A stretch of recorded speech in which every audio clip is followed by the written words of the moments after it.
Hey, good afternoon, everyone. I think we might get started. I can see we're going up in numbers and it is 1 p.m. So just know that many of you have a lot of things on, so we'll respect the time and we'll start.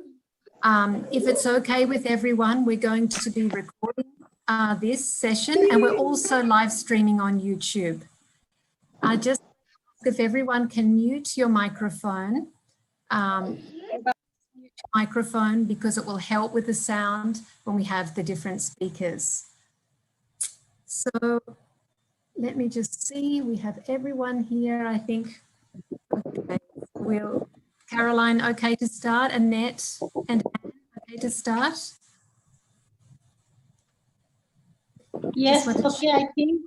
Thank you. Yes, Catherine. Great, Caroline. Annette, are you okay if we start? Over. Yes, that's fine. Thank you. Wonderful. And Anne, is that okay with you? If we start? Anne, can you?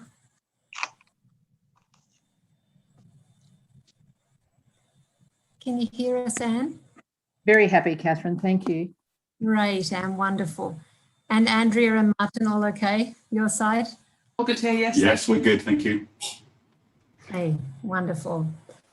Okay, so a very warm welcome to everybody to our session this afternoon, where we're going to be looking in depth at our State of the World's Midwifery Report 2021, which was recently released on the Day of the Midwife. And I'm really thrilled that we can have so many participants from the region here. And we've also got some really wonderful people in our panel here today that are going to present to you. And so first of all, just to introduce myself, my name is Catherine Breen Kamkong, and I'm the Regional SRHR Advisor for UNFPA in the Asia Pacific Regional Office. And we also have Dr. Annette Sachs-Robertson, who's our Deputy Regional Director for UNFPA in Asia Pacific Regional Office. And I'm really thrilled to also welcome Anne Kinnear, who is an ICM board member for the Western Pacific region. She's going to also be here with us today. And then Professor Caroline Homer, who many of you know, the Burnett Institute is a fantastic partner to UNFPA and is one of the lead writers of this SoWMy report and all of the SoWMy reports.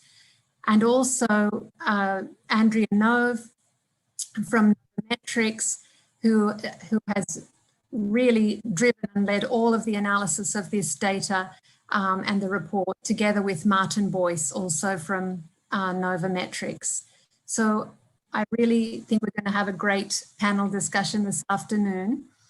And so first of all, I'd like to hand over to Annette to start us off. Annette, so over to you, Annette.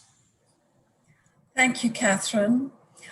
We at UNFPA, the Asia Pacific and Regional Office, we are so delighted to be launching the State of the World Midwifery Report in Asia and the Pacific today. On behalf of our Regional Director, Bjorn Anderson, and our team, including our formidable Catherine Breen Kamkong, I am so delighted, and it's really an honor for me to be saying a few words as part of the dissemination of the flagship report, which has had an interesting nascent development. As I read the report over the weekend, it took me back to my years in Afghanistan and Indonesia, when I felt more directly connected with the work of midwives in the field, our formidable angels in the family health houses in Afghanistan and Indonesia, the well-educated team of midwifery leaders and the village midwives who are the backbone of the maternal and neonatal and family planning services. And I really yearned to be much more directly in touch with these incredible women who bring life into this world. And I have to say, I am so proud of my niece, my very own niece, studying to be a midwife in New Zealand. As I keep on saying to her, it is truly the noblest of all professions. So I'm really delighted to be here today. The report states that midwives can provide 90% of the sexual, reproductive, maternal, newborn, adolescent care that's needed, but they account for less than 10% of the global SRM&AH workforce. And Professor Caroline Homer today will help us to reflect on what this really means. That quantity dimension needs to be better understood by our health planners. Why are we currently not invested in the right health workforce for achieving universal access to sexual, reproductive, maternal, newborn, and adolescent health services? And how can we address this urgently? As the greater returns for investment in midwives show us, it's so clear, the evidence is available. Another dimension, of course, is the quality dimension. You know, the better planning, better management and regulation, the better education and standards, the better supportive services for midwifery-led delivery, and the better leadership and governance. These are critical aspects that require far more investment than we currently have. And today you will hear more about this. The report also states that the world needs 900,000 more midwives, and Asia Pacific needs another 200,000 midwives. By 2030, the global midwifery shortage is to be smaller. We all need to advocate to our governments and our development partners that we need to obliterate this shortage through greater investment. Making the right investments in our cadre of workers who have a proven history of making a real difference in this world will enable us to reach SDG 3 and SDG 5. A question I continued to ask myself as I read the report is, how can we do better at reaching the most vulnerable, most marginalized, the most disadvantaged women who are the furthest behind? The most vulnerable pregnant women in the most distant rural areas or in urban slums.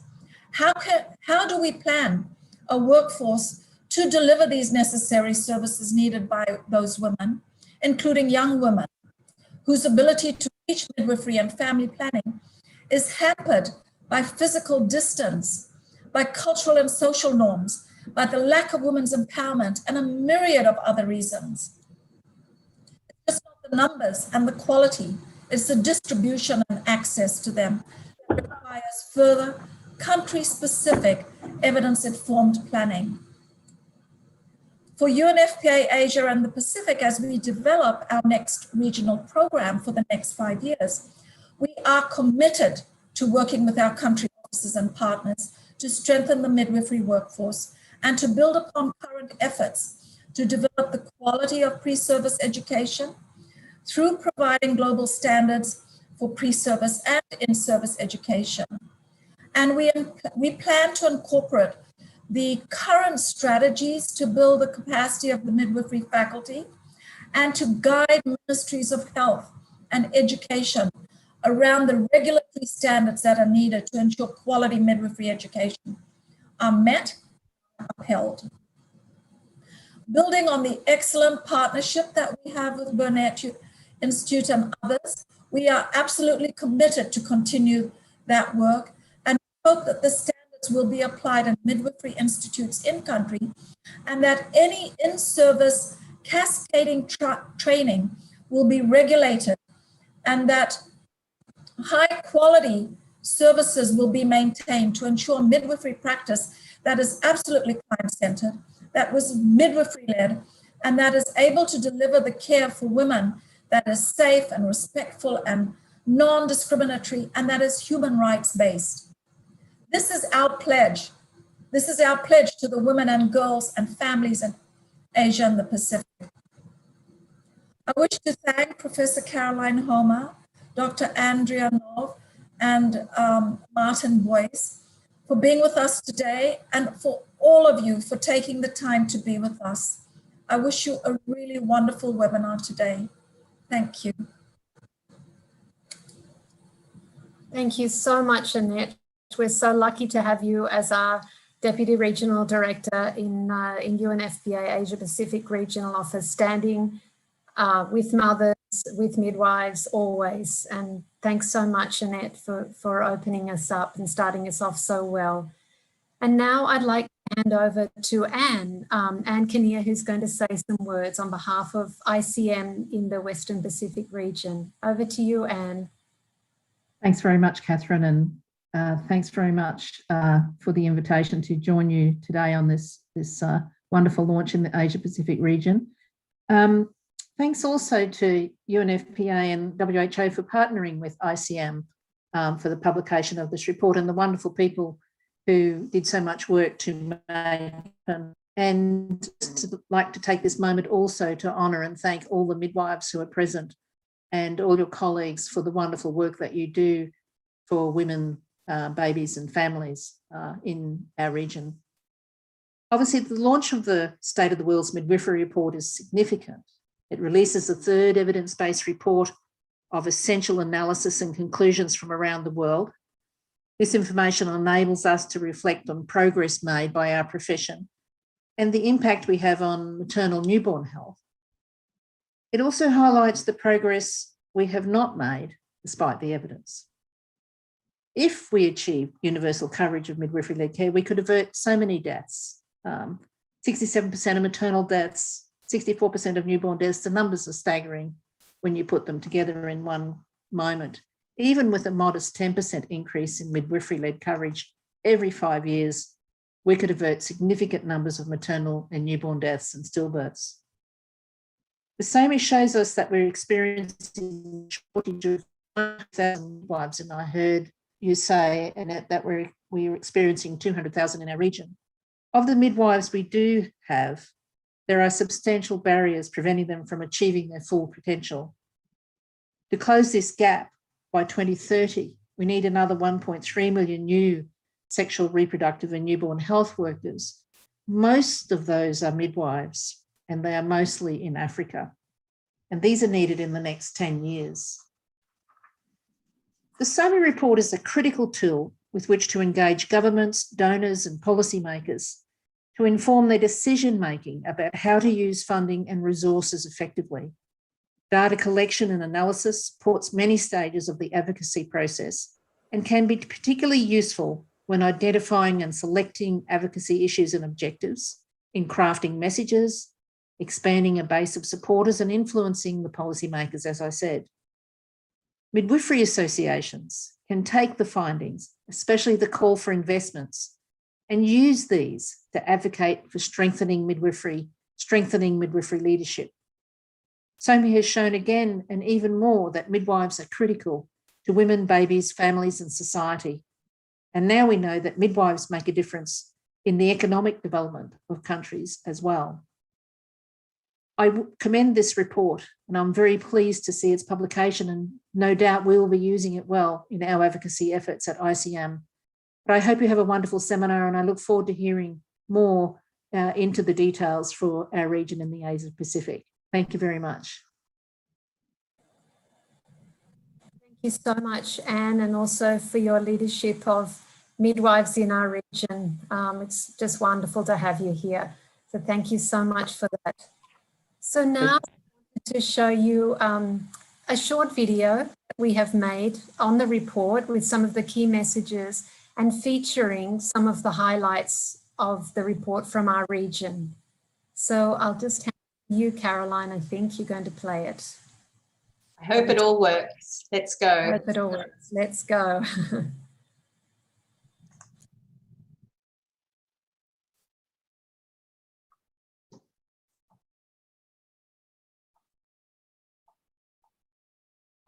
It's coming. Can you make it a big screen, Invest in midwives. Invest in life. Every minute of every day, midwives are bringing life into the world. Complications and illness during pregnancy and childbirth risk the lives of hundreds of thousands of women and newborns.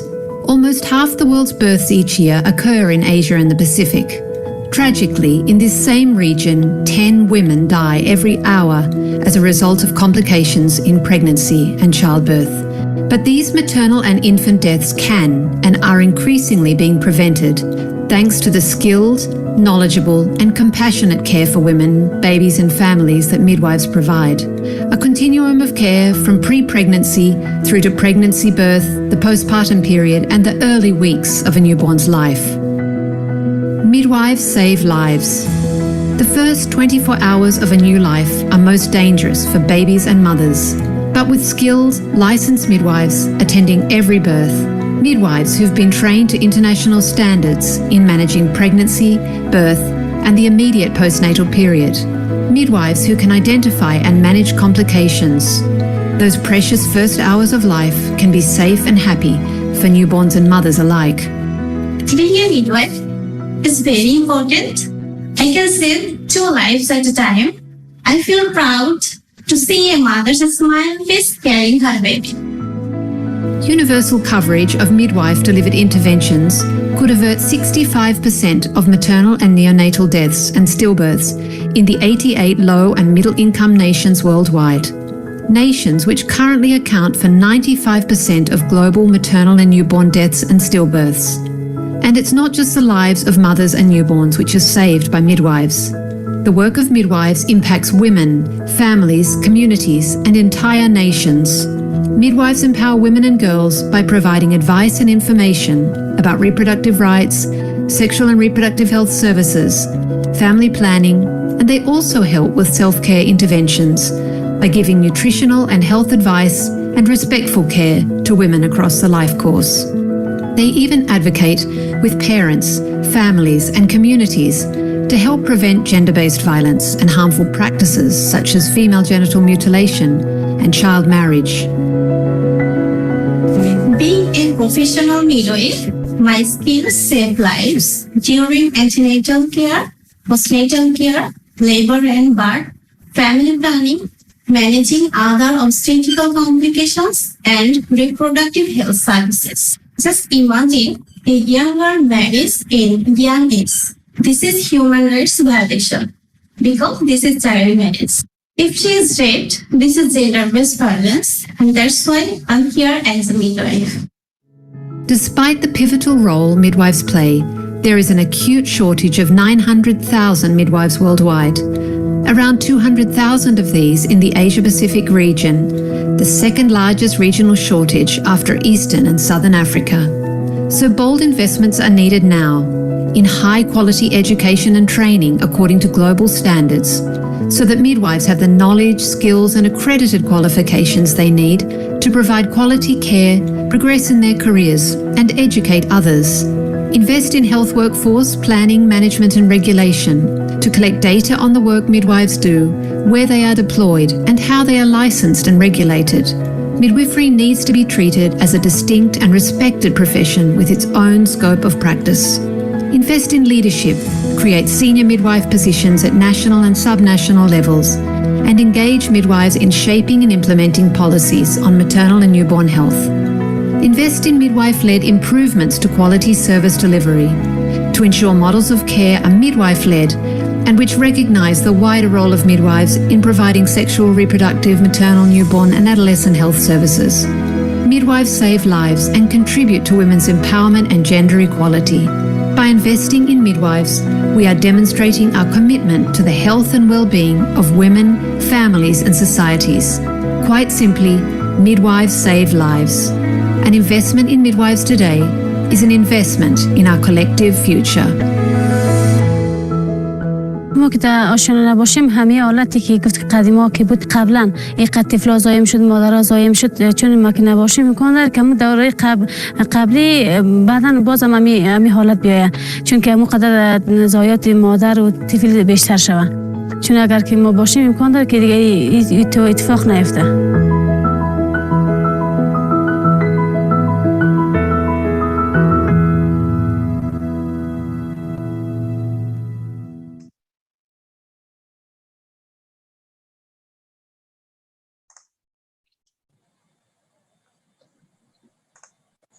Thanks so much, Caroline, for showing that. I'm sorry, colleagues, we had a little bit of difficulty with the visuals, but I hope that you could see the video and that you feel even more convinced of the need to invest in midwives.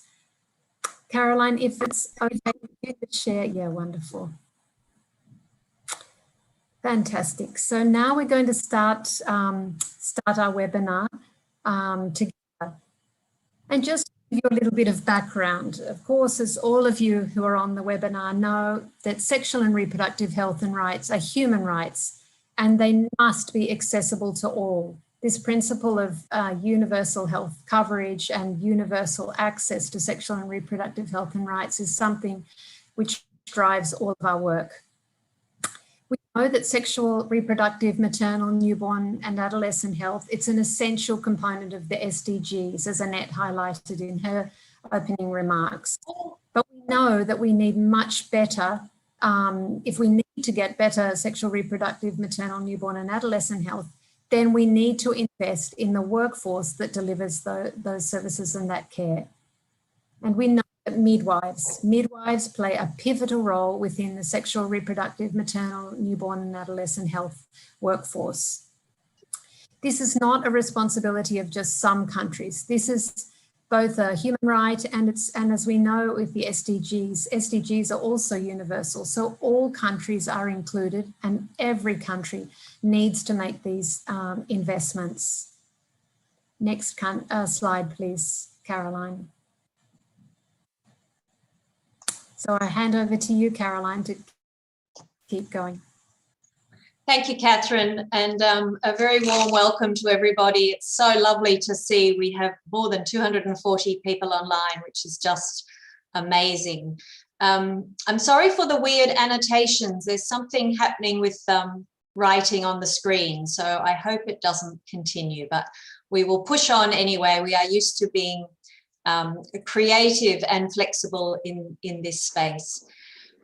So State of the World's Midwifery, very exciting to have it launched 2 weeks ago, and this is the 3rd international report, and this slide just shows you a little bit of the history of what we colloquially called SoWMy, State of the World's Midwifery. So 2011 was the first report, and that was 55 countries. 2014, we did the second report, and that was 83 countries. And now we have 2021 State of the World's Midwifery, and that is 194 countries. So all countries in the world are included in the report this time. Between 2014 and 2021, we have also been involved in a number of other reports in the regions. So the Arab countries have had their own report. There was 16 countries in that report. The Eastern and Southern Africa had a separate report. And the year before last, the year before COVID, we did a report in the Pacific Islands. So the 14 countries and Papua New Guinea from the Pacific Islands. So it's wonderful to see the growth of State of the World's Midwifery as we move through this time. So Annette and Anne and Catherine have already presented a little bit of this why invest in midwives. And this is data that we've now known for some time, and through the State of the World's Midwifery and the Lancet series of midwifery from 2014. And we know that investing in professionally educated and regulated midwives will make a difference at country level. It promotes the health and well-being of women, adolescents and newborns.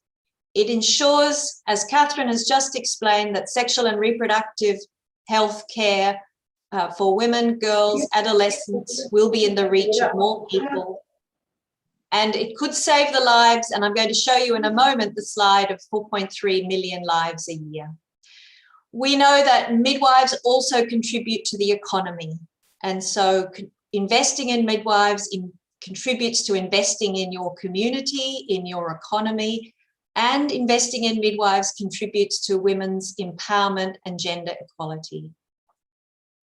So this is a study that Andrea Nove, who you're going to hear from in a moment, led the year before we did State of the World's Midwifery. It is a study designed to inform State of the World's Midwifery, and it is now why we know even more that midwives save lives. So what we did was we looked at the interventions that midwives can deliver. So this is midwives who are educated to international standards, and we've used the ICM, the International Confederation of Midwives standards for the education. And these are interventions that midwives can deliver. And I'd like to say that it's not only midwife being at the labour and birth of the mother. This is also midwives providing all the antenatal care, the postpartum care, and the sexual and reproductive care for women. So it's a really important package that includes family planning, access to modern contraceptives, particularly in that early postpartum period, is absolutely what midwives can do.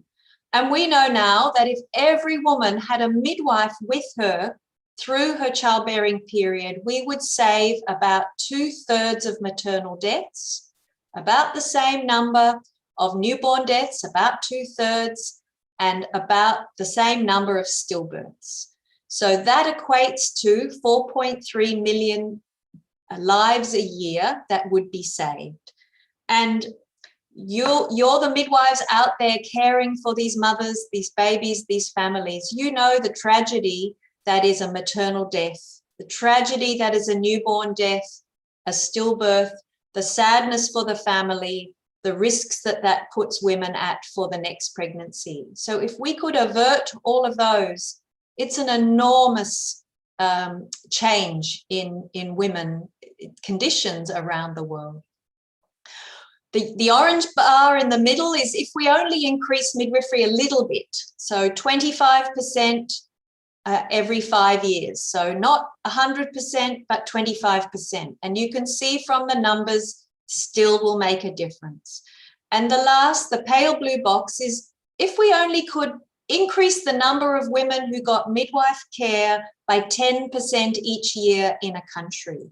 So you think about how many women get midwife care in your country. Can you go up by 10% every 5 years? You will still save about 20% of women, you will save lives. So this is really important. This paper is available for free from the Lancet Global Health website. You can easily download it. So the headline numbers, and Annette has already alluded to this, and it was in the video, that midwives can provide about 90% of the SRMNH care needed, but as we're going to show you some data, they account for less than 10% of the global workforce. And we know that the world needs almost 1,900,000 more midwives. And the shortage in Asia Pacific will be 200,000. So across our countries, we're going to be short of a lot of midwives between now and 2030. We will probably have more midwives by 2030, but it still won't be enough. And so the investment in education is even more important. So when you see the report, and it's available for free from the UNFPA, so UNFPA and then SoWMy, the letters will get you to the website where all the information is. There are 4 key areas that the report has found investments are needed. And we're going to go through these 4 over this webinar over the next hour. So health workforce planning, management, regulation, and in the work environment. These are all things that you know really importantly. We must invest in midwife-led improvements to service delivery. We must learn the lessons from COVID. You are all living with COVID. You are living in different waves at the moment, and I pay tribute to the enormous work of midwives in every country at the moment, coping with COVID and the disruptions. We have to learn from that. We won't always be in COVID time. There will be the next time, the new time. We have to take the good things. We have to invest in education and training. And so when I said we were 200,000 short of midwives for our region, that's a big number, but it doesn't mean that we should just train. Numbers are not enough. We have to train quality midwives. We have to train really good midwives. We have to give them good clinical experiences. We have to have them educated by midwives. we have to make sure they come out the best midwife they can be. So it's not okay anymore just to do quantity. Quantity worked for a little while, but now it's about quantity plus quality. And we're going to talk about leadership and governance as well in a moment. So I'm now going to hand over to Martin, who's going to take us through the first lot of data for you. Over to you, Martin. Thank you, Caroline, and good afternoon from the UK. We're delighted to be able to join you to talk a little bit about the detail behind the SoWMy numbers that Caroline and Catherine have shared with you. So the first thing to know about the SoWMy report is that the data, the primary data that we've used in the report, comes from two main sources. The first is the World Health Organization National Health Workforce Accounts, and the second is the ICM member survey, which takes place every couple of years. We used both data from both of those sources, provided that it was validated. So the WHO data is entered by focal points in each national government and is validated through that process. But for the ICM survey, we made sure that the data that was provided was validated by the national authority in each country before we were able to use it. The National Health Workforce Accounts is a huge database with lots of information in, and we asked countries to prioritize a subset, a small number of data points that we would need to do the analysis for SoWMy.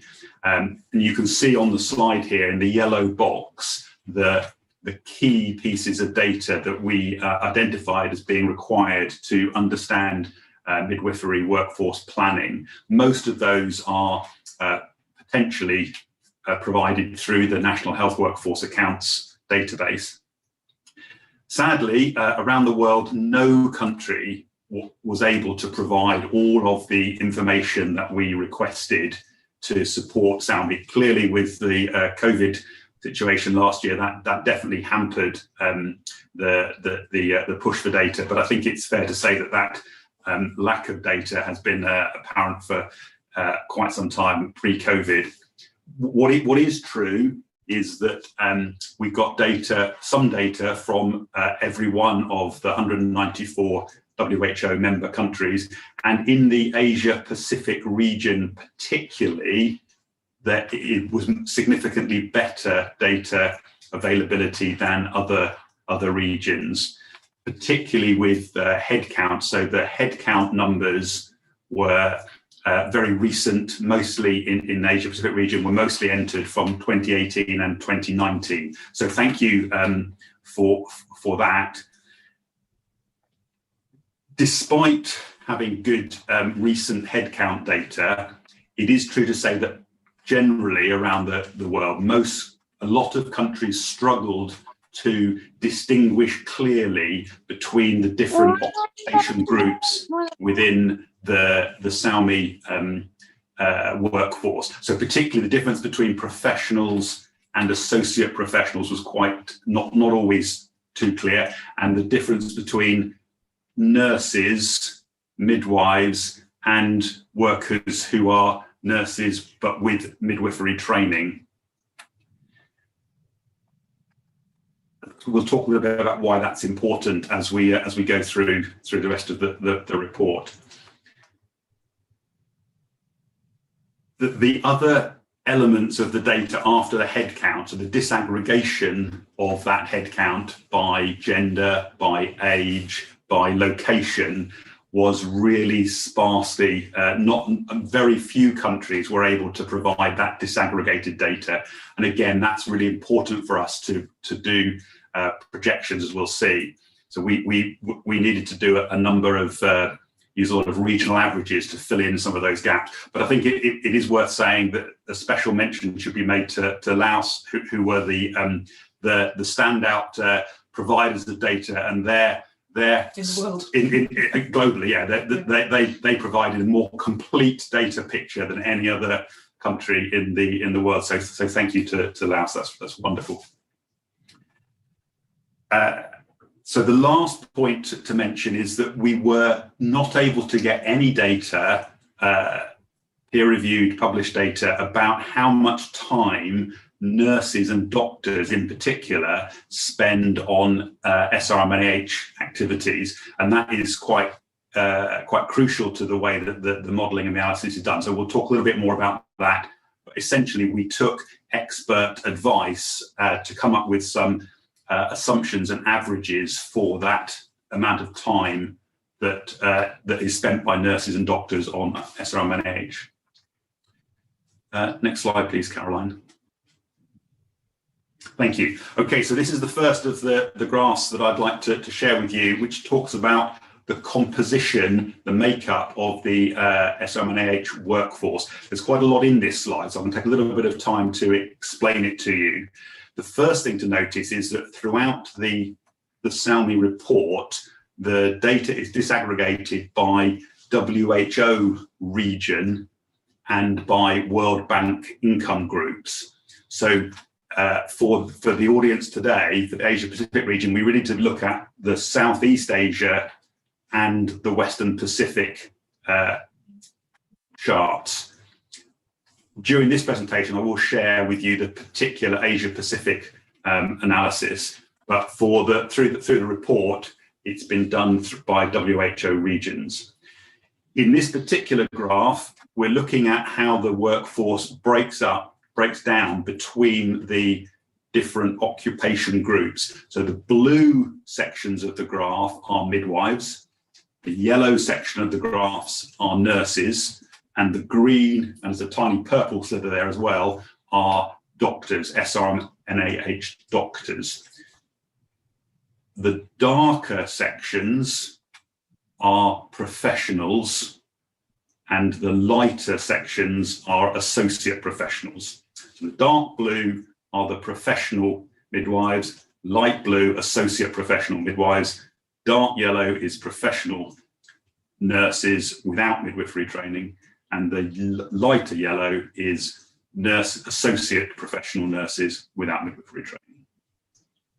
So that's what it's showing you, and as that breakdown, as we look at that breakdown, you can see that globally, on head count, 77% of the key SRM-NAH workers are nurses, the yellow sections there, 15% are doctors, and 8% are midwives. So you've heard a lot of mention about only 10% of the SRM-NAH workforce are midwives. Well, that's where that figure comes from.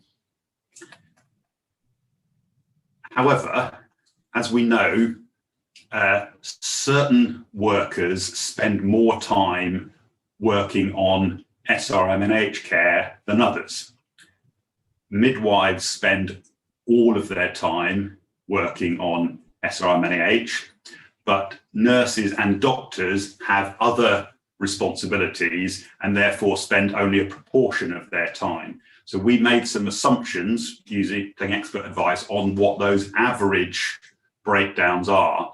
And so we assume that midwives spend all their time on SRM-NAH, but for doctors and nurses, it's a lesser percentage. And for nurses particularly, it depends on the income group for a particular country, but also whether there is a separate professional or associate professional occupation group of midwives. So where there are specialist midwives in country, nurses spend less time on SRM-NAH activities than if there are no midwives in country.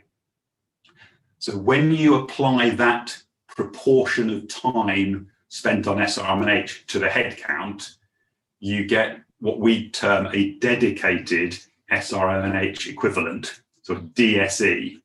And it's these numbers, the DSE proportions, which are shown in this particular graph. So in this graph, the blue portion on the global total on the right-hand end shows 19% of the DSEs, so dedicated SRM-NAH equivalents, 19% are midwives, and about half of those you can see slightly more than half of those are associate professional midwives. Can I have the next slide, please, Caroline? So the next slide shows that same graph, but specifically for the countries in the Asia Pacific region. And you can see there's quite a large variation there. So there are a number of countries who have no midwives reported. So Bhutan, China, and Thailand reported no midwives. So again, it's important to remember that the numbers that we've used in SoWMy are numbers validated and entered through the WHO National Health Workforce Accounts. So we're only able to present numbers as reported by the national focal point through the NHWA process. So in the region of 3 countries with no midwives reported through that process, but there are 4 countries who have more than 50% of their SRMNAH workforce made up by midwives. So Cambodia, Indonesia, Laos, and Maldives all have more than 50%. On average, if you look at the two bars on the right, it shows the APRO regional average compared with the global regional average that we saw, global average. And that shows that there are significantly more midwives in the Asia Pacific region than the global average. 31% of the SRMNAH workers in the Asia Pacific region are midwives compared to 14% globally. What it also shows is that the proportion is quite different. So there's a lot more of those midwives in Asia Pacific region are associate midwives, as opposed to the global picture is about 50-50. It also shows that there are more doctors on average in Asia Pacific countries than in the globally. And that's particularly true in a couple of countries. So Pakistan and Bangladesh have very significant proportions of doctors. We'll look in a bit more detail in the country profiles later on. Can I have the next slide, please, Caroline? Thank you. Okay, so when properly educated and regulated, midwives can meet 90% of the need for SRMNAH care, and you've heard that mentioned already, and we'll talk in a great deal more about that. But because the midwives have that ability to do so much of the care needed, they can be deployed quite autonomously, but we don't see that in every country. And what the report calls for is better collaboration in health workforce planning, so that we understand what the competencies are and how they can be best used, and better linkages between education providers and workforce planners. You heard Caroline talk about the importance of quality, not just quantity. We need to have that joined up thinking as we plan the education and the deployment for midwives and SRMNAH workers. The other thing that the report does is it looks at the demand, the economic demand for midwives, and we projected forward to the likely changes in supply, but also in economic demand and ability to pay. And globally, 71 countries are projected to produce more SRMNAH workers by 2030 than they can afford to employ. In the Asia Pacific regions, 7 countries will produce more than they can afford to employ. 11 will produce fewer than they can afford to employ. Hello.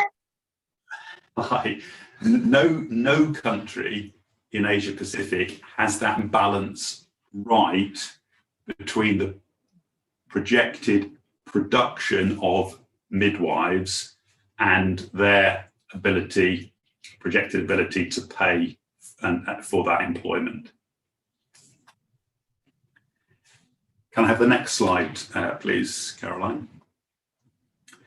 Okay, so another headline metric that we use in the report is potential met need.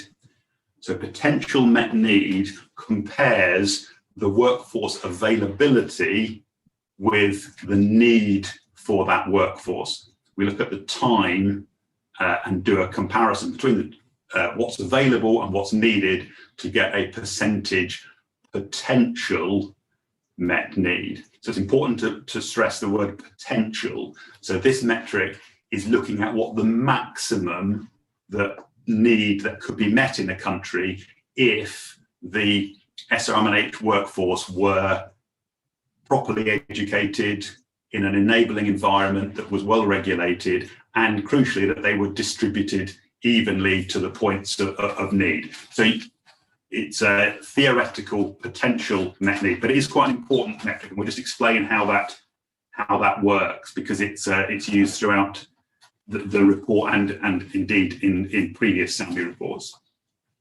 So first of all, the need is estimated based on the global strategy for women's, children's and adolescents' health. They specify 124 interventions which are defined as essential for SRM&H care. We look at each of those interventions and we take from the One Health tool an estimate of the number of visits, number of interventions that are required for each year, and then also the time that's expected for each intervention.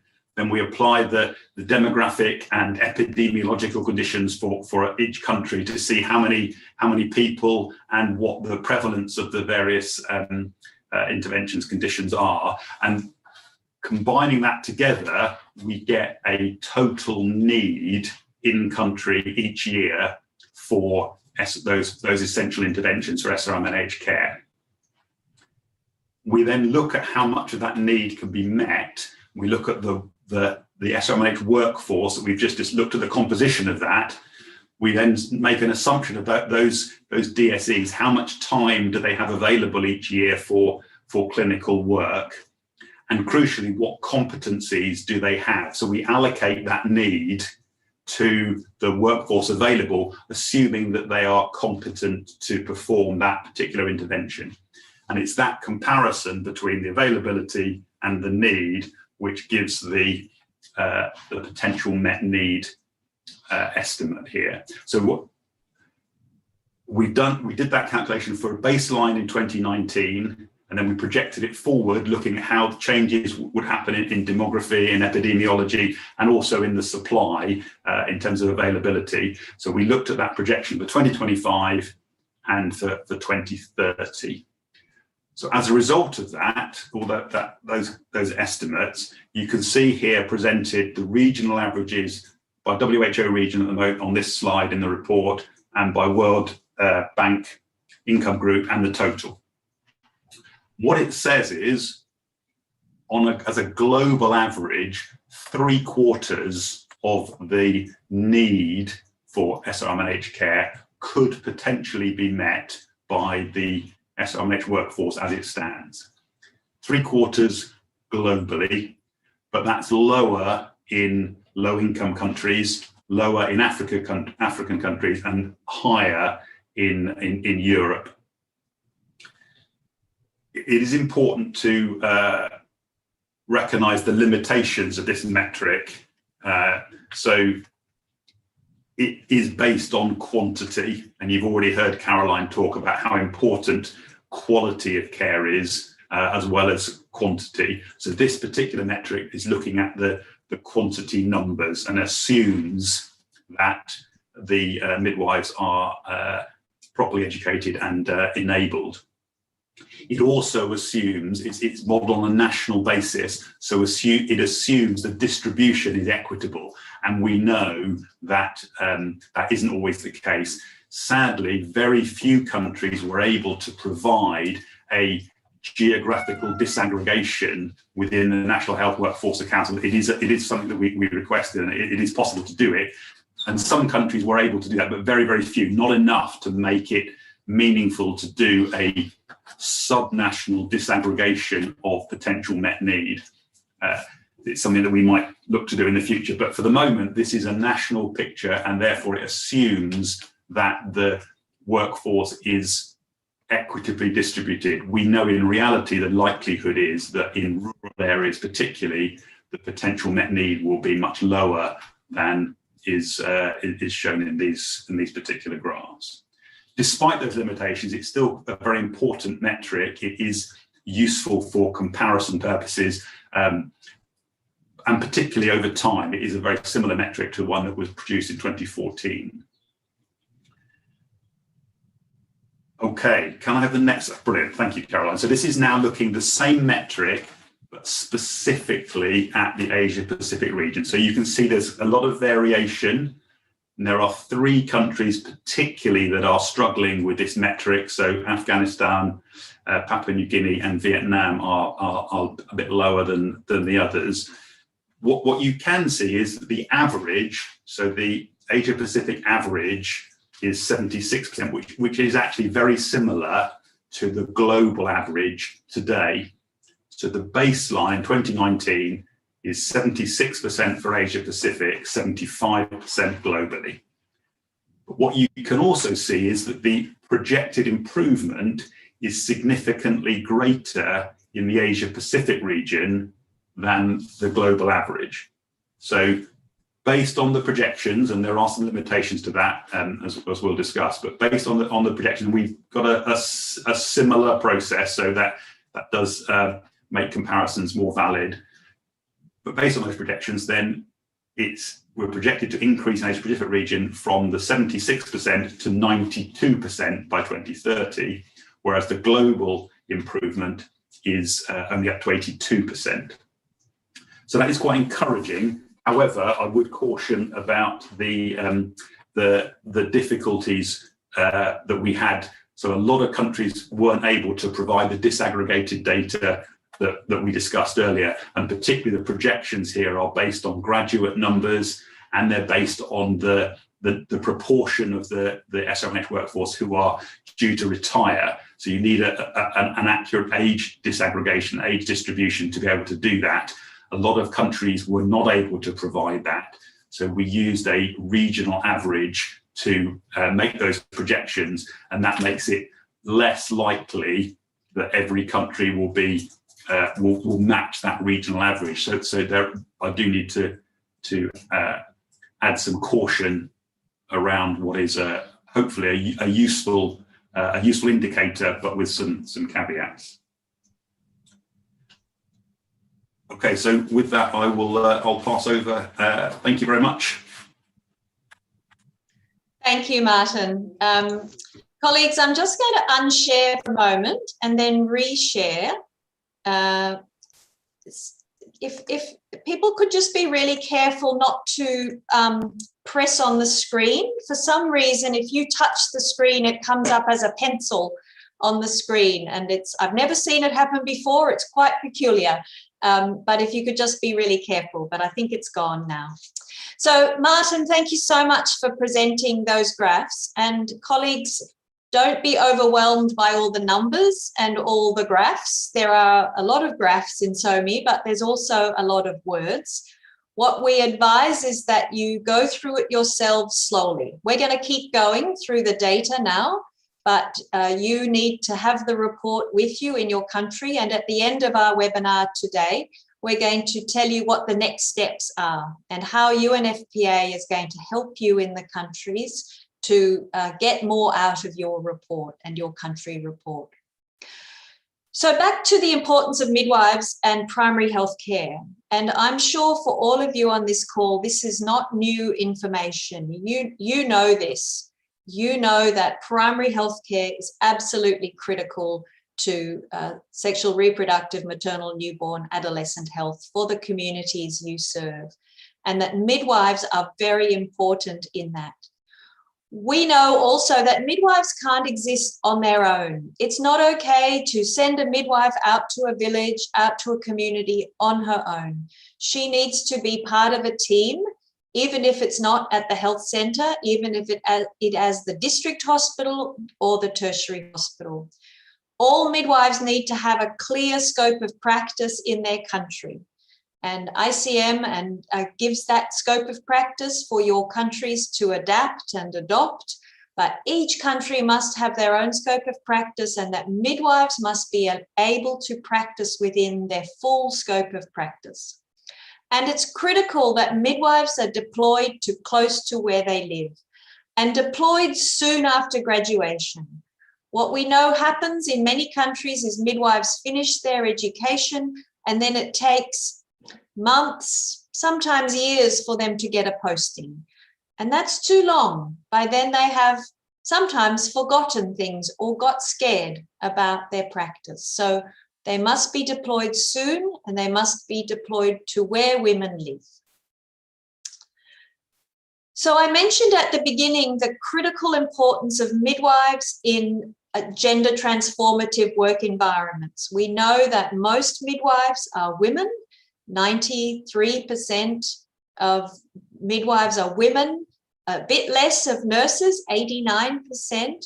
And interestingly now, half of SRMNH doctors are also women. So women are very strong in this space. And in this region, 100% of midwives that were reported are women. We know there are some midwives in some countries that are men, but they're the very minority. So it's really important that the work practices and the environment works for women. In the report, we have identified 4 critical areas for women that is about gender. And this is leadership, we'll come back to that, about decent work free from discrimination and harassment. Midwives need to be paid. They must not be harassed at work, whether it's workplace harassment or sexual harassment, and they must not have discrimination because of their gender or because of their profession. We know, and midwifery is not the only space we see this, but there are gender pay gaps between what men are paid and what women are paid for the same work. And this is a global issue in many professions. But because in midwifery we have so many women, it's a really important issue around what midwives are paid and what other workers in the health workforce are paid. And we have to better understand the occupational segregation. So where can women work? Where can men work? How can the segregation processes work best for midwifery? And in the report, you will see we have talked about what we call gender transformative policies. And I hope they will be useful when you are thinking about your work environments, and particularly making an enabling environment for midwives to work in. Okay, we're going to go on to some more graphs, but I'm going to hand over to Andrea to take us through issues of regulation and licensing. Over to you, Andrea.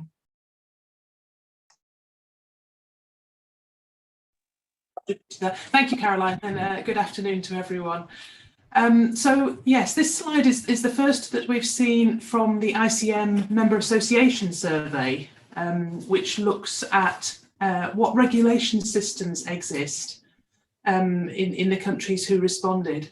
So you can see here the same type of graph that Martin shared with you earlier, which looks at the WHO regions, the World Bank income groups, and then the global average. And also we've added an Asia Pacific bar there on the second from the right. And this graph tells us what types of regulation systems exist for midwives in each country. So the green section of the bar represents countries which have a completely separate regulatory body dedicated just to midwives. The orange sections are countries which have a regulatory body which works with midwives, but not just with midwives, also other health professions, usually nurses. The yellow sections are countries where, and the other thing about the orange sections is that they have, even though they regulate other professions, they have distinct policies and processes for midwives. So they do recognise the difference between midwifery and nursing when it comes to regulation. The yellow sections are where there is a regulatory body, but it doesn't make that distinction. It doesn't treat midwives any different from other health professions. And then the small red section there are countries which reported having no regulation system at all for midwives. So the global figures are on the far right there, and you can see that the most common situation is to have a regulatory body that deals with midwives as well as other health professions, but with separate, distinct policies and processes. And the Asia Pacific average is very similar there to the global average, but the good thing about the Asia Pacific bar is it doesn't have a red section. So every reporting country reported that midwives are regulated in that country. And if you look over on the left there, you can see that the strongest performing regions on this measure are Europe and the Americas, but that Asia Pacific is not very far behind there. So if we go to the next slide, Caroline, please, we can look at some specific countries in this region. So the green section in the bar for Asia Pacific was Cambodia. That's the only country that reported having a separate, completely separate regulatory body for midwives. Several countries in the orange box there reporting a combined regulatory body for midwives and others, but with distinct policies and processes. And then the yellow box has 3 countries where that distinction is not especially recognised by the regulatory body. And the blue box is the countries where we didn't have validated data from the survey on this measure. Could you move to the next slide, Caroline? Thank you.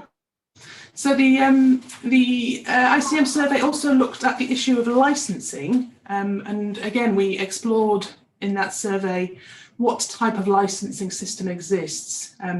Is there a licensing system, and if yes, are you required to have periodic relicensing, and if yes, are you required to have evidence of continuing professional development in order to relicense CPD?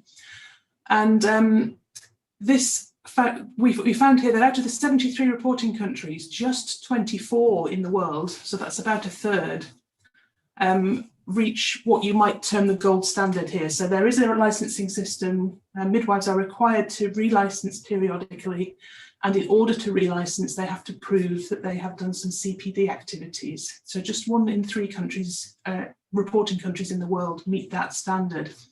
And specifically in the Asia Pacific region, out of the 13 reporting countries, 6 said they met that standard. So that's slightly better than the global average there.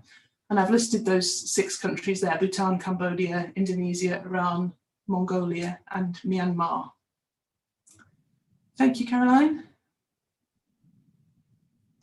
Thank you, Andrea. And I guess I'm just going to stop there for 1 sec before I keep going and just reflect on this issue of CPD and how important it is, and that it's not surprising that probably only 33% of countries have this relicensing. It is a reasonably new concept for even my own country only in the last decade.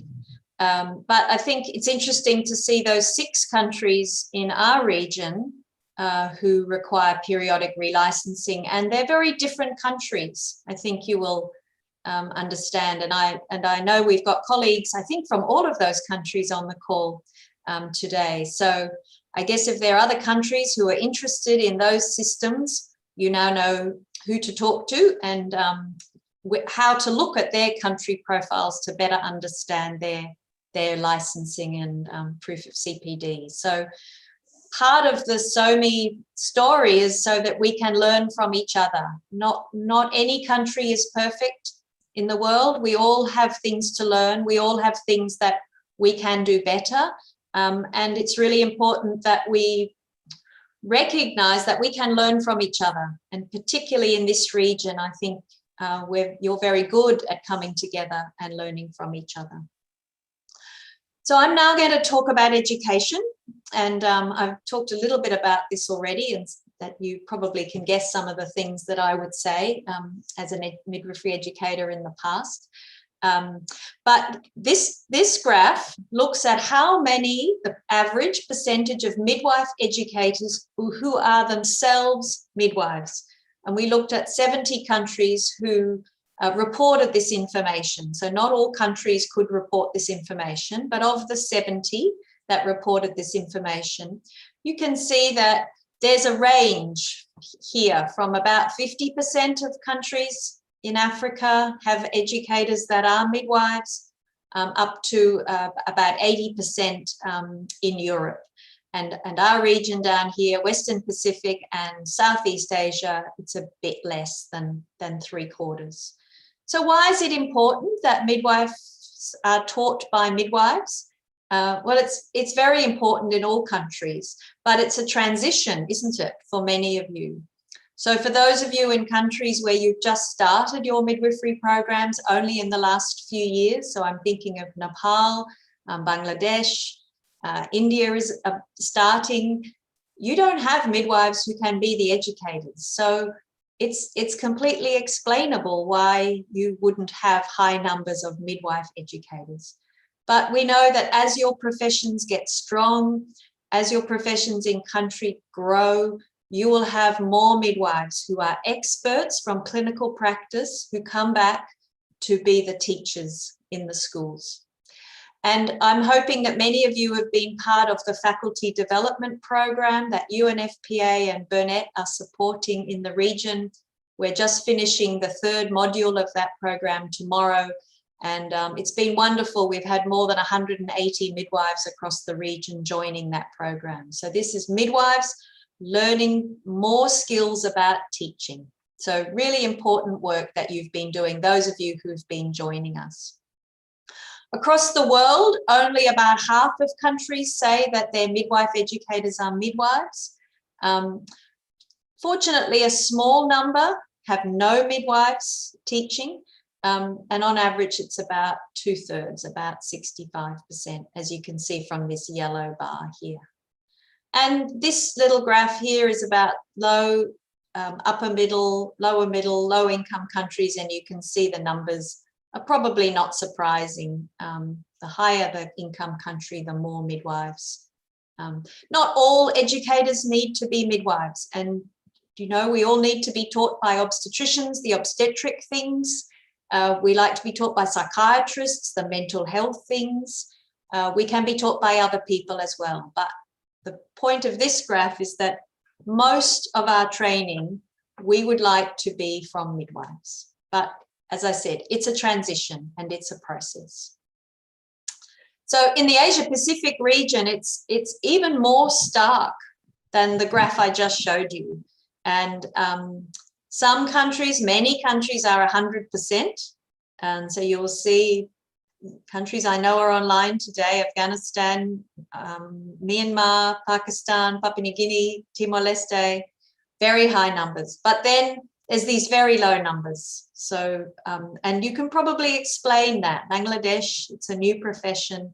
You are training your midwives as you teach them. And some other ones we probably need to investigate a little bit more. So I'm not sure about Vietnam. Maybe there's some colleagues from Vietnam online who can help explain that later on. But APRO is a little bit higher than the global average, so that's fantastic. But you can see, for those of you who like maths, the average is quite tricky in this graph because they're the very high and the very low and not a lot in between.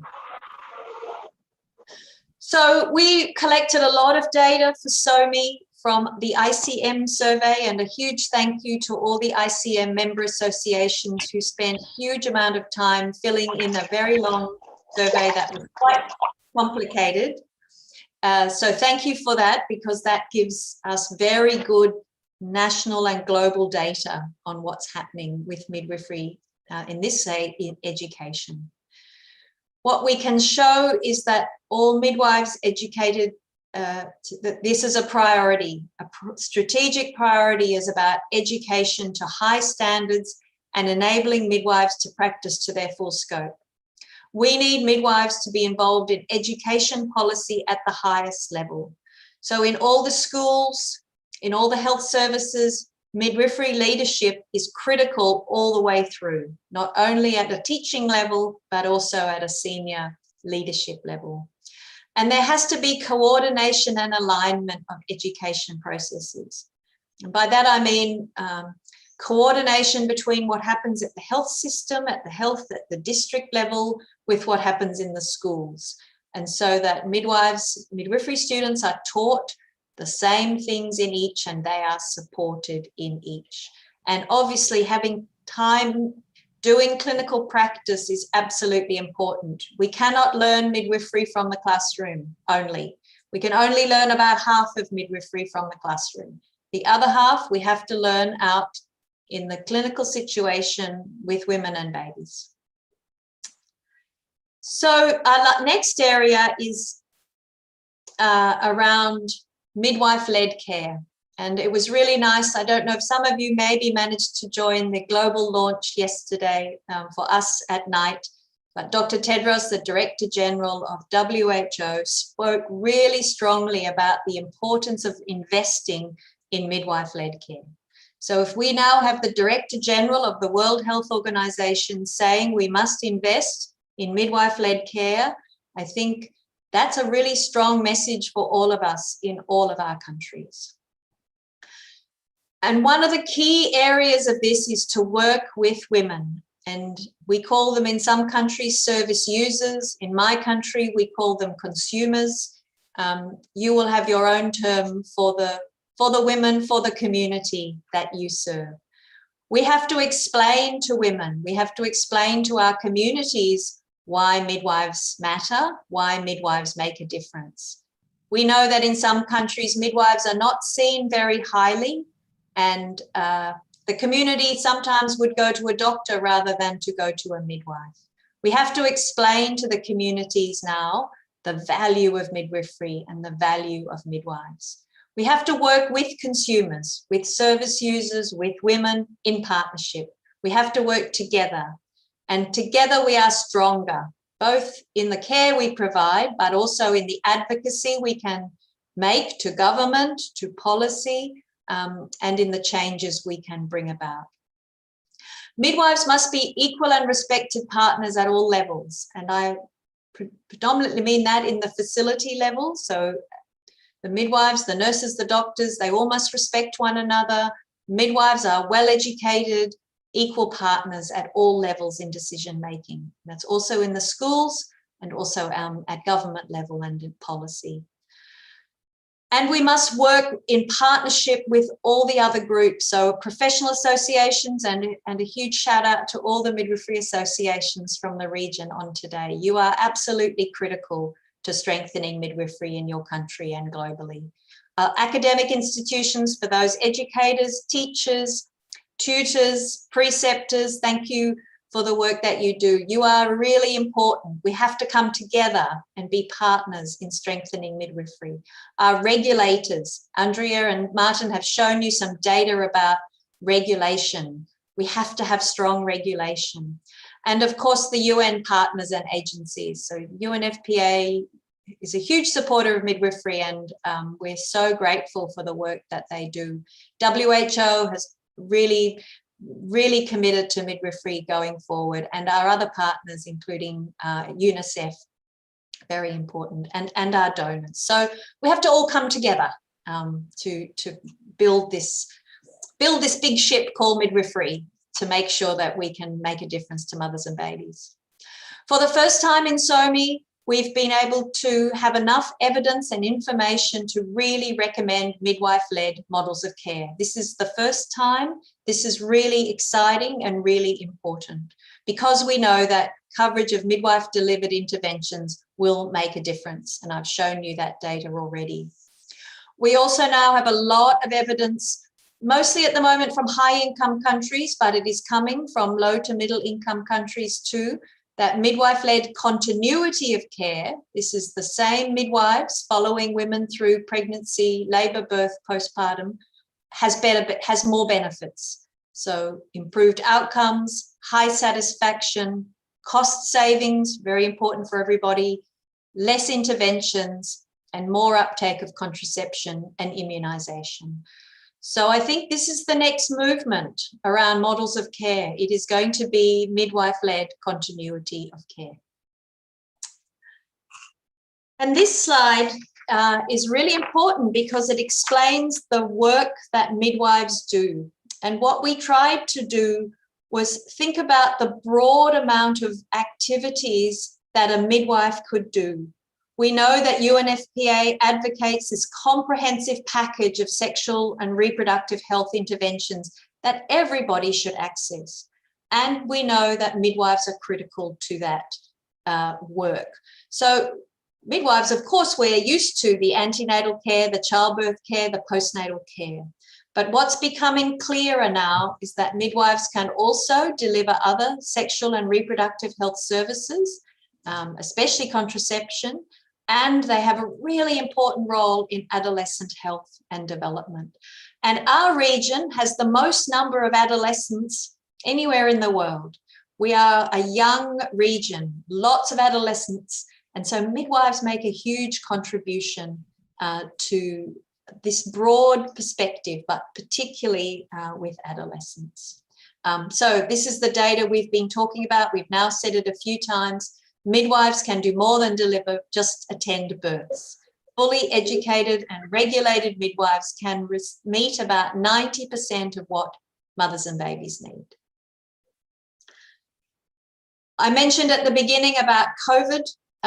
We have all been on a journey about COVID in the last 15 months, and I know many of you are still on that journey and coping with struggles in your own countries. We've done some good things in COVID, and we've done some things we need to stop. And so in the report, we have highlighted some of the issues around education, around service delivery, and about the work environment. So the things that we can keep going, we must keep doing, but the things that we must stop, it's time when the pandemic is over that we should stop. We also must prioritize SRMNAH care, even in a crisis. So what has happened in some countries is that the care for mothers and babies was secondary to all the other care that needed to happen around COVID, and that's a problem. So mothers and babies care must be at the front line always. And that's also in humanitarian times and when you have fragile times in your countries. And of course, the work environment. We have to have protection for midwives, for doctors, for nurses working on the front line. We have to have PPE. We have to make sure midwives and health workers are safe and they are well looked after and not stigmatized. So there's a lot to be learned from COVID, and we have to keep going through that. I'm now going to hand over back to Andrea, and we'll keep going a little bit more. Thank you. Thank you, Caroline. So yes, we have a couple of slides here about midwife leadership, and the title of this this slide really sums it up. Midwives should be where SRMNAH decisions are made. And one of the questions on the ICM member association survey looked at how many midwives are there actually in leadership positions in each country. So we have reproduced here the table from the SoWMy report. So if I can draw your attention to the bottom right cell in this table, what this is telling us is that on average, 71% of reporting countries say they had at least one midwife in a leadership position, either at the National Ministry of Health, Subnational Ministry of Health, regulatory authority, or in health facilities. So most countries, most reporting countries reported that there was at least one. But if we look at the first column there, the National Ministry of Health column, you can see that that is quite a lot lower. Only half of countries reported that they had a midwife leader at that top level. And that varied a lot by region. You can see there that it was really low in Europe, just 15% reported a midwife leader, Southeast Asia 29%, Western Pacific 45%, so a lot of variation there. And again, this comes back to the gender issues that Caroline was describing before. WHO published a report a couple of years ago which found that women account for 70% of health workers, but just 25% of senior managers within the health service. And that's why that report was actually called Delivered by Women, Led by Men, for that reason. So yes, the gender dimension here is quite important. If we can go to the next slide, Caroline, we can look at this question just within this region. So as I said, about half of countries globally have a midwife leader at that national level. That's actually lower in Asia Pacific. Out of the 15 reporting countries, just 5 said they had a midwife leader at the National Ministry of Health. Indonesia, Iran, Myanmar reported between 1 and 4 at that level. Cambodia and Papua New Guinea slightly more. And no country reported having more midwives than that in leadership positions in the national ministry. So there's definitely room for improvement and development there. Next slide, Caroline, please. And just before I finish, I just wanted to refer you to the individual country profiles. So all 194 WHO member states have one of these individual country profiles. And you can see the URL on the top right of this slide. This is where you find them. There is a map of the world at that website. And if you click on a particular country, you can click through to the country profile for that country. And I know Catherine's going to talk a little bit shortly about our plans for working with countries to really understand and use their country profiles. So I won't talk about this for long. I just want to explain to you the contents of this country profile.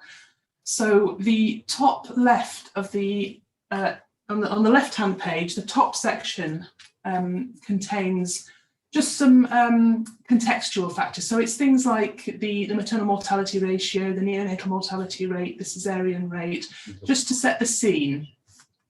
What? Yes, and the data for those indicators is taken from global databases, usually UN databases. And we are aware and we do acknowledge that not every country necessarily agrees with those global indicator values for their country and prefer to use national sources. But because this is a global report and we needed to use a comparable methodology and a comparable source of data for every country, that's why those global databases have been used. The middle section on that left-hand side, the colourful section, is a faithful reproduction of the data that was recorded in the National Health Workforce Accounts, the digital platform that Martin mentioned earlier. And that shows you for each SRMNEH occupation group, so for the midwives, the nurses, the various types of doctor, community health workers, and so on, how many, what is the head count, and what year did that relate to? Also the number of graduates that were reported, and the assumptions that were made about the percentage time that each occupation group spends on SRMNEH.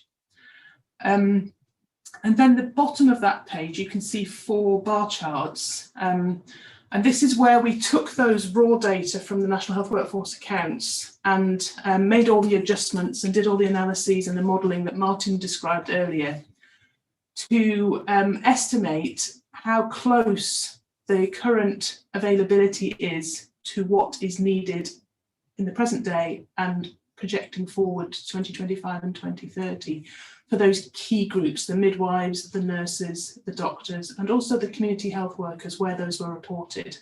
Because in some countries we are aware that community health workers actually do provide quite a lot of the SRMNEH care that's needed. Okay, so then the second page, we look at the top there at the age and gender profile of the midwives in the country. As Martin said, that's very important, the age distribution, particularly looking at the future projections. So that's, we've got the Lao profile here as an example. And as Martin said, Lao actually did exceptionally well in terms of filling in most of these gaps. Many countries have gaps for the age and gender distribution and some of the details. So you will see that if that affects your country. Then on the second page again, on the left-hand side there, we have a section entitled The Enabling Environment. And that's mostly from the ICM Member Association survey, but also from a WHO policy survey that was done recently. So that examines what is the policy environment around maternal newborn health, what kind of education programs exist, in that country? Are they direct entry for midwives? Are they post-nursing? Is it a combination? What type of regulation system exists, and what options are there for midwives to join a professional association?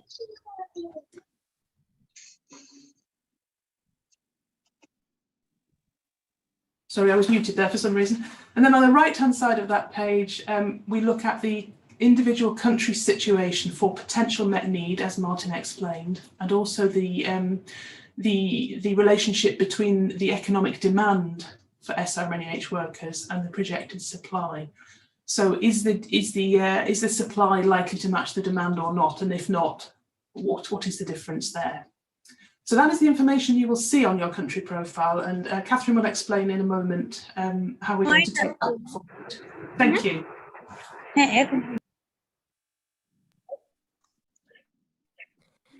Thanks, Andrea. We might go to Catherine now, who's going to see if there's any questions, and then we'll talk about what's next. So over to you, Catherine. Thanks so much to Caroline, and thanks Andrea and Martin for really clearly presenting to us, the highlights in the report and making it much easier for us to understand. And so now I just wanted to open it up to everybody. If you'd like to ask any questions about anything in the presentation or the report, we have the main authors here that can help answer lots of any questions that you have. Caroline, I'm going to read, and Martin, Andrea, and I'm going to read out the questions as I see them, and then people please keep typing them in though. So the first one is, I can see that there are some countries with no report of any midwifery activities, and they might have a higher rate of MMR. I'm not sure, I'm sorry whether that was a question, but maybe there's a question about any countries that are not in the report. There's also quite a lot of questions about the mental health of midwives. Yep, please go ahead.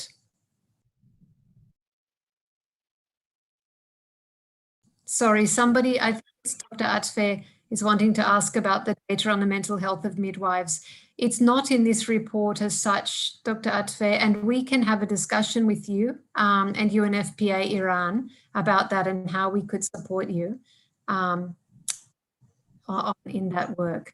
Caroline, you might also help me with the question. Yes. So there was one question, Catherine, I saw about, is this survey conducted every year? Yes. From my colleague, and the answer is no, that this one is the first one since 2014. So what's that, 7 years, six years or so? We were supposed to do it in 2020, but the world got in the way. So you can obviously do your own tracking of your workforce on a much more regular basis, and we recommend that in your own countries, that each country develops your own workforce development plan. So you shouldn't wait for another global SoWMy to come along in 5 or 6 or 7 years to start making some really important planning decisions about your workforce in your country. And one of those early slides that Martin presents gives the 10 data elements that we recommend that all countries keep around their midwifery workforce. And as you heard, Lao PDR was the only country that managed to provide everything that they needed. So we all have a long way to get better in our data collection. So I encourage you to take the report and think about your data gaps. What don't you know in your country? What don't you collect now? What do you need to collect to make your workforce decisions? So how many midwives do you need to educate in the next 10 years to have enough? SoWMy won't tell you that. You have to look at your age distribution, your numbers of midwifery schools, the numbers of student midwives that can be taken through those schools, and then importantly, the number that can be deployed. And because we use WHO national workforce data, it might not be, the data you have might be a little bit different. So you need to work with your WHO, with your Ministry of Health, with your people in your country to develop your own workforce plan. And I think that's a really important message that I'm going to give you all. We did have a hand up, Catherine, and I've just missed it now. I think it was from Caroline, can I just, Caroline, Yes. sorry, just want to build on what you said about the SoWMy is not done every year, but the National Health Workforce Accounts is updated every year. So exactly as you say, if countries work with their Ministry of Health and their focal point, they can add data every year to the health workforce accounts, and then use that is available. Then it is published and it is available online. You can see the country data. So then you could use that to get a better picture of the in the planning process. Great. Yes. Thank you, Martin. Caroline, we have a question here. It's from Sherilyn from Papua New Guinea, and she would she'd like to ask you a question relating to the midwifery continuity of care by a known carer. How can we recommend and develop such a model of care in our country? It's a very good question, Sherilyn. I think there are lots of ways to develop it. There are some models of care. If you think about the midwives caring for women coming to one health centre, one community, there are ways of reorganising your antenatal clinic, ensuring that the antenatal midwives rotate into the labour ward, rotate into doing the postnatal wards, and maybe doing home visits for postnatal care. And there are ways of ensuring that the women are more likely to meet a midwife that they know just by the rostering system. In a more complicated way, but not impossible at all, is some other models that have been developed around the world called team midwifery, where midwives are assigned to groups of women to do all their care. And then the newest model is called caseload midwifery, where each woman knows who her midwife is. And that midwife looks after her through the pregnancy, the labour and birth, and the postnatal period. There's a lot more I can share with you, Sherilyn. We can talk offline if you want some more information, but I'll start by suggesting you look at the WHO antenatal guidelines for the positive pregnancy guidelines. There's a recommendation there about midwifery continuity of care and a lot of background to the evidence in those antenatal guidelines. So that will be a really important, useful start for you. But terrific question. And we need more work in low to middle income countries about how to actually deliver this model of care. We don't really know enough yet. So good question. Great, Caroline. Thanks so much. And there was a question from Esther about how do we, at country level, how do we interpret and read our profile? And Esther, I'm going to talk about that a little bit at the end, because what we're going to do is try to help you facilitate in-country workshops where you really unpack the data for your country. And Lakshmi from Nepal also is mentioning that we need to invest in midwives. We really need this high-level political commitment at the level of the Prime Minister or the President, not just from the Ministry of Health, because you know it really requires a lot of advocacy. So we're going to try to equip you as much as we can at country level to have these discussions, but we hope that also what we've been able to present to you today might help you a little bit in that effort. There were also some questions about the faculty development program and around midwifery education. I put a link in the chat.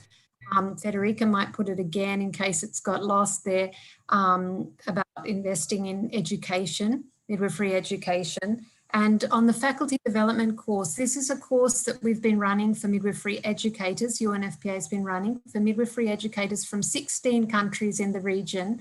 It's also just started for the Pacific region as well. So if you're a midwifery educator, what I encourage you to do, and you're not part of the program, maybe you could contact the UNFPA country office, and we can see whether there's a possibility of you joining in subsequent modules. It's a 6-module course and we're already into our 3rd module, but there's still possibility of joining more educators. Okay, Caroline, while I'm talking, I think a lot more questions have been coming in. Can you see or?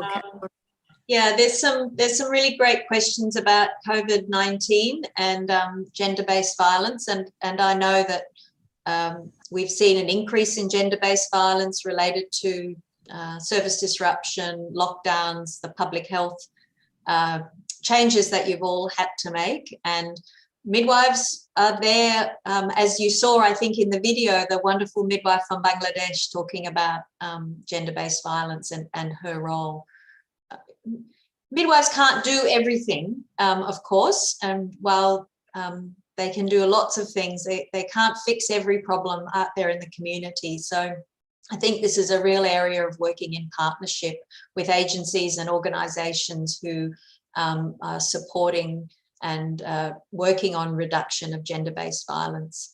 And we can't do it on our own, and we can't fix it all. But I think being an advocate for women, being a partner with women, having services that women can access, and providing quality, respectful midwifery care. And so particularly the issue around respectful care, we haven't talked about it much in this webinar today, but it's a big part of the report. And we know it's a reason that women don't come back to services and don't attend facilities if they're treated disrespectfully. And of course, disrespectful care is a form of gender-based violence, but it's a professional form. So we have to work really hard on ourselves and on our health systems and health services to make sure that women get respectful care.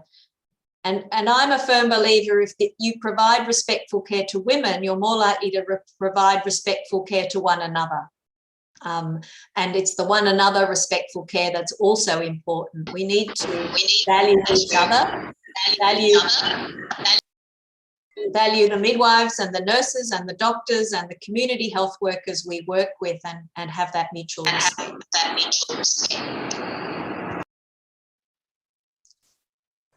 I'll stop there, Catherine. Yeah, thanks so much, Caroline, and such important points. And yes, just also want to say that, you know, during this time of COVID, all of us need to really, really strongly advocate for these comprehensive sexual and reproductive, maternal, newborn, adolescent health programs and services to still be delivered, so that women, as your colleagues are saying, if they're surviving violence, if they're experiencing violence, that they have access to the care that they need, as antenatal care and safe delivery and postnatal care and family planning. Survivors of violence are also critical services, and at a time during COVID when women and families are under even more pressure. There is also a hand up from Karma, I think. Karma from Bhutan. Karma, would you like to ask your question?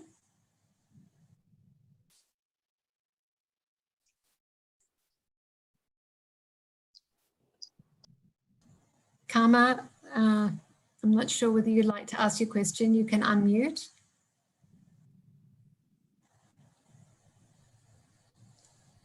Okay, maybe she can write it in the chat. Maybe Karma put it in the chat. Yeah. Yeah, that'd be great, Karma. There's also a question from Parvin in Iran asking, is there any program to launch midwifery education using the potential of neighboring countries? For example, using Iranian midwifery educators for Iraq. Do you want to answer that, Caroline, or do you want me to say? Caroline. Yeah, I don't know enough specifically about the midwifery education in Iran and Iraq, but I encourage people to collaborate always. And so if there's help that you can give your neighbours, then that's a great thing, particularly if the context is similar. But I don't know enough specifically about your context. I'm sorry to answer that. That's fine. And also just to say, Parvin, that through this faculty development course, we've really developed a network of educators, and that hopefully is an opportunity for the different countries to, you know, draw on the resources of each other. But we can discuss it in more detail if you want to through the UNFPA Iran office. There's another question, Caroline. I'm just going here. It's from Sherilyn again from PNG.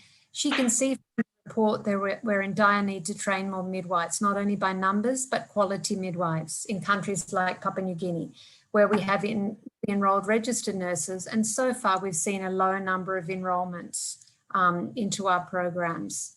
I'm interested to know if direct entry will be possible to boost the number of intakes, and what is your advice?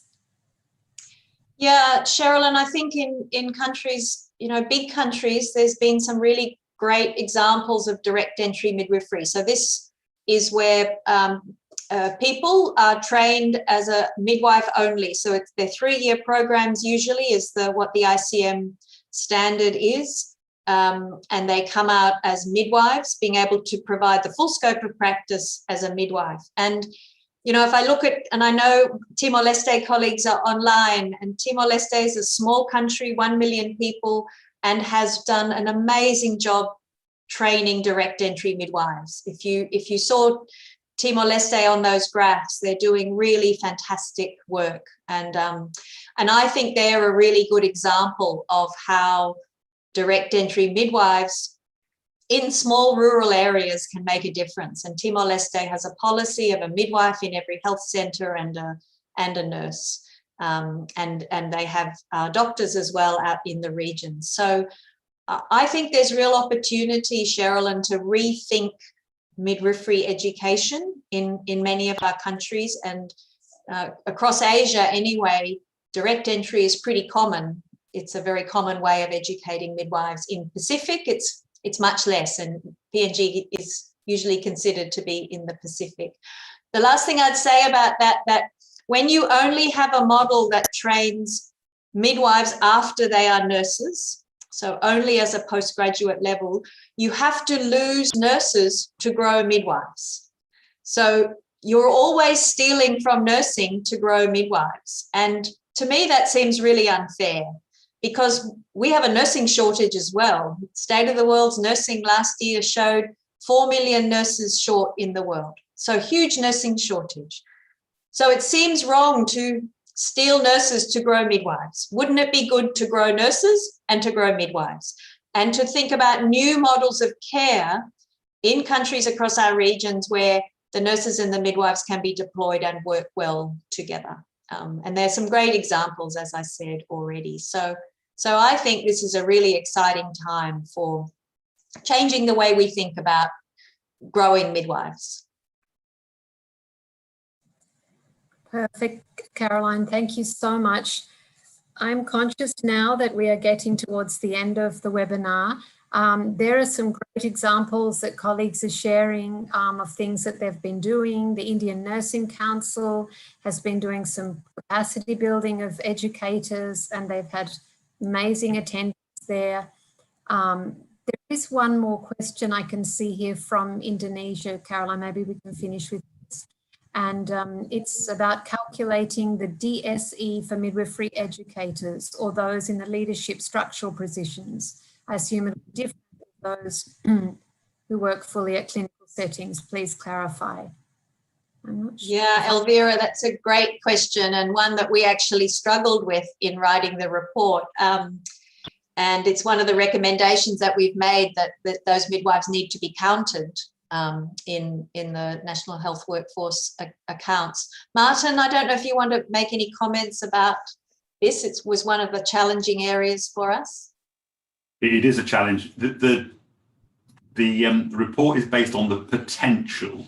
So our intent is that every individual who is educated and competent is counted through the National Health Workforce accounts, and then we use the average proportion of clinical time to account for the fact that not everybody who is educated is actually clinically in practice. It's not a perfect tool, and the more that we can get disaggregated data, the better. But I think the data collection is very much a journey. At the moment, it is a challenge for many countries to be able to count and to segregate them correctly, but it would be good to disaggregate better. If I might just add to that, Martin's absolutely right. One thing we didn't cover in today's presentation is that the SCM Member Association survey actually asked for that disaggregation in a way that's not possible currently in the National Health Workforce accounts. It's fair to say that few countries were able to say how many of their midwives were working in research, in education, and those other types, and public administration and those other types of roles, but quite a lot did. And that information is available from the ICM Midwives Hub website, which will be launched, I think, next week. So in the SoWMy report, there is a link to that ICM website. Great. Thank you so much, Andrea and Martin, and everyone for your questions. I think, you know, if there are further questions that you have, there are going to be more opportunities. So I'm going to just share with you a little bit now about what comes next and what are some of the conclusions from our discussions today. I think that we can see that we have made great progress since 2011 in many ways, and our region, we've shown this diversity in our region where we have some countries producing more midwives than they can employ, some less than they can employ. We have different systems and etc. in different countries, but we've still, as a region and as individual countries, we've made a lot of progress. There has been a greater emphasis on quality of care and quality of education. And that's so important because we've also seen the studies that show that many women die of poor quality care, in fact. And so it's such an important area for us to focus on. There's also much more recognition in this report on midwifery as a distinct profession from nursing. And as Caroline said, it's not to say one profession is more important than the other. It's just that this is a distinct profession that is solely devoted to sexual, reproductive, maternal, newborn and adolescent health and is critical in making sure these quality services are available to all women. And the report also shows us, though, that we've really got much more to do in terms of availability and accessibility of midwives. Annette talked about that this morning or earlier in the webinar, reminding us of how we're going to make sure that we have midwives in the most remote parts of countries and in places where there isn't a midwife available for women.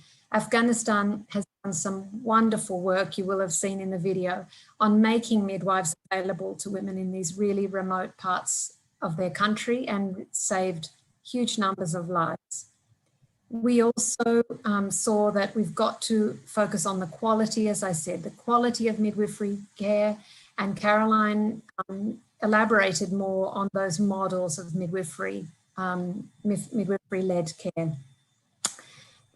And the work environment is critical. We cannot expect a midwife to work 24 hours a day, 7 days a week in a very demanding position, being there for all women and all mothers at any time that she might need. We need to make sure that environment is enabling, that they're linked, there's a link in the services to higher levels of care when needed, and it's a collaborative work environment. And also that they have all of the medicines and equipment that they need. I know, talking to some midwives in some of your countries, even basic things like IV fluids or magnesium sulfate or a syringe aren't even available. So these are all the things that we have to do to make the work environment enabling. The data availability and quality is so critical. I remember I was with UNFPA Nepal back in 2011, and when we opened up the SoWMy report, we were saying, oh, this is not correct because we don't have a met need as we stand now, for all the midwives that we need. This is, what have we done wrong? And as Martin tried to explain to us, it's about the way we collect and keep this data and make these differences between associates and professionals and who spends time on what. So we've really collectively got to try and do better in this. And we really are grateful for this partnership with WHO, who lead us in this work and the health workforce accounts. And we're so grateful for their support and help to countries to really make us capture the work of midwives much better. We need to also know a little bit more about where those midwives are, and let's hope we can try to do that together. And this point about building back better from COVID-19, we've seen health systems under the biggest threat that and strain that they have been under in probably, a century more in our region. But we have seen the amazing resilience and capacity of midwives and nurses and doctors, of all the healthcare professionals, to really try to make sure that all mothers and all babies and families receive the care they need. But we have to, it's made us realise that often SRM-NAH services are not considered essential. So we really have to step up the advocacy on that. We have to step up the advocacy on the protection of the workforce of midwives and the workforce for these services. And we also know that there are great returns from investing in midwives. Last night I was listening to the global webinar, and the chief midwife for the UK was so eloquent, and when she said, and it really struck a chord for me when she said that, investing in midwives, it ripples through generations. When we invest in midwives, we invest in the future of our women and of our countries and our nations. Here you can see the 4 pillars, just to remind everybody again on the 4 areas where we need investments. Invest in the health workforce, planning, management and regulation, and in the work environment. Invest in midwifery improvements to SRM-NAH service delivery. Invest in quality education and training of midwives, and invest in midwifery leadership and governance. So these are the 4 areas that we need you from all your countries to really help us strongly advocate and invest in. So what happens next? We want you to look at the report. We know all of you are busy. You have hundreds of things to read, but as midwives, as educators, as Ministry of Health people, as people that are interested in the well-being of mothers, please look at the report. The link was in the chat and it's here. You can take a screenshot and we'll share it again. We want you to look at your country profile and the accompanying how-to guides. So this is to answer Esther's question a little bit.